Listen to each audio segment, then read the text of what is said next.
Evan Stewart, the #1 available player in the transfer portal, is taking a visit to the Oregon Ducks. Now, what does this mean for Oregon?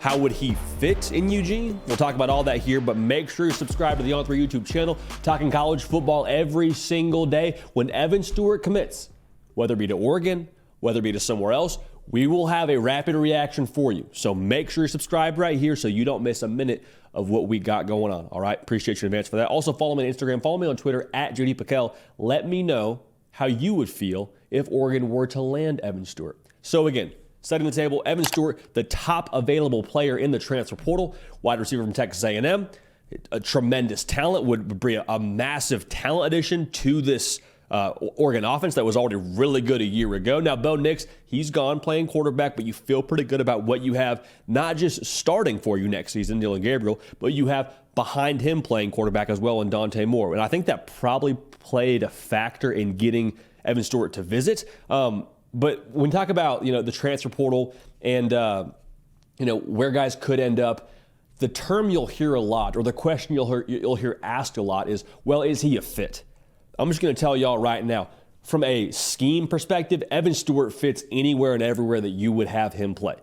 Like, from what he did in the SEC for A&M, you feel good about integrating him into your offense regardless of what you run. Now, with that being said, for Evan Stewart, I think you got to feel encouraged. There's a proof of concept there for wide receivers having a ton of success. Both Tez Johnson and Troy Franklin put up over 1,000 yards, respectively, this past year. And what this offense does, yes, it creates matchups, and Evan Stewart is a matchup winner. I've said that before on this very show. But to take it a step further, Evan Stewart also is going to be, I think, in some advantageous situations to get schemed open by nature of this offense. They do a lot with misdirection pre-snap. They do a lot with motion pre-snap. They do a lot with just kind of confusing the eyes of that second and third level of the defense. What I'm trying to tell you is, if you're Evan Stewart, you go to Eugene, there's a very good chance you put up numbers, which I'd have to imagine is appealing to a guy in his position. Also, probably creates a lot of after-the-catch opportunities for Evan Stewart. I think he has more in the tank than what we've been able to see from him in College Station.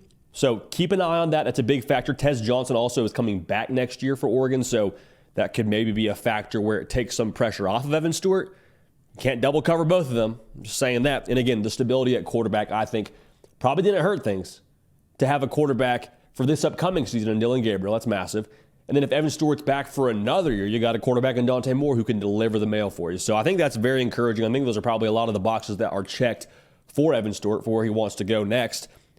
Would make a lot of sense. But then again, Evan Stewart would make a lot of sense, I think, for a lot of different schools, wherever he ends up at. But for Oregon to be in this recruitment, I just think this is another example of Oregon continuing to prove they are a player in the new era of college football. Because it used to be a thing where during the Chip Kelly days and even the Mark Helfrich days to a degree, it was go get an OKG, an our kind of guy who maybe isn't the most highly recruited guy, but, we're going to bring him in and we're going to develop him. We're going to put him in our system and it's going to work out. We'll take the 3-star. We'll take the 4-star that for whatever reason has kind of fallen through the cracks here. Like landing a guy like Evan Stewart, if they were to do that, heck, even having him visit, being in his recruitment, I think continues to show how they're viewed in the modern era, which is big brand, ton of NIL resources, and proof of concept that people want to come and play for Dan Lanning. People saw what they did this past season. Heck, they came within 6 points in 2 different games. That's combined 6 points, 3 games or 3 points respectively in both those games of competing for a national championship or competing with a national championship caliber team in Washington. All that's to say is I think Oregon right now is in a different place than they were several years ago. And to take that a step further, I think their NIL ducks, no pun intended, are very much so in a row for a couple of reasons. One, you're not in all these high-profile recruitments that they are if you don't have something to offer in the NIL department, just kind of the fact of the matter of modern college football. They got Walter Nolan in for a visit, even though they didn't land him. They have landed not one, but 2 of the top quarterbacks within the transfer portal, and the guys that we've already talked about a fair amount during this video, in Dante Moore and Dillon Gabriel. They are in every single high-profile recruitment, is the way that it feels to me. So again, they're a brand, they attract talent, but also I think they have everything that you need to go out and acquire top talent. And Dan Lanning, man, We talk about the resources, we talk about the brand. I think those are all things that equip you to recruit well, but like at the end of the day, I think Dan Lanning and his staff are just dogs on the trail. Like I think they are never satisfied. I think they are never settling. I think they are continuing to always push the envelope forward. We've said that on this show before. I'm going to say it again. They continue to up their talent level because they understand now it's about the Jimmies and the Joes. And also, if you're Oregon, you have some proof of concept with elevating your guys once they come to Oregon. Tez Johnson, I talked about him earlier. He transferred over from Troy. He did not have the numbers that he had at Oregon this past season any other time throughout his collegiate career at a lower level of football. Bo Nix, night and day different from his time at Auburn to when he came to Oregon. At Auburn, it was, is it going to be good Bo or bad Bo? He was seen as inconsistent, and he gets to Oregon and just totally reinvents his career.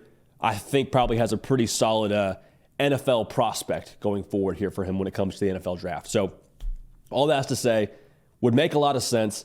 Oregon even being in this recruitment would be, or is massive. Landing him would be massive, but again, he is set to visit here, it sounds like pretty soon, to Eugene. That'd be a massive visit for Oregon. We'll keep an eye on this one. Again, we will have intel for you and have our thoughts for you as this thing develops, and wherever he ends up committing, again, we will have a rapid reaction for you. So keep it locked right here. Make sure you're dialed in. We appreciate y'all. We love y'all. Gonna keep this party rolling. We will see y'all next time. Hey y'all, thanks so much for watching. Subscribe to the channel here to make sure you don't miss an episode of The Hard Count. Also be sure to check out other videos on the On3 YouTube channel.